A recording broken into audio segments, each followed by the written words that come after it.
There's how the plug-in in my house is. But when I look at the machine,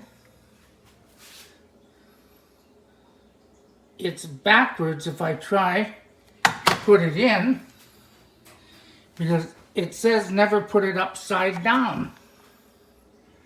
Well, there it is. It's upside down if you just kind of look.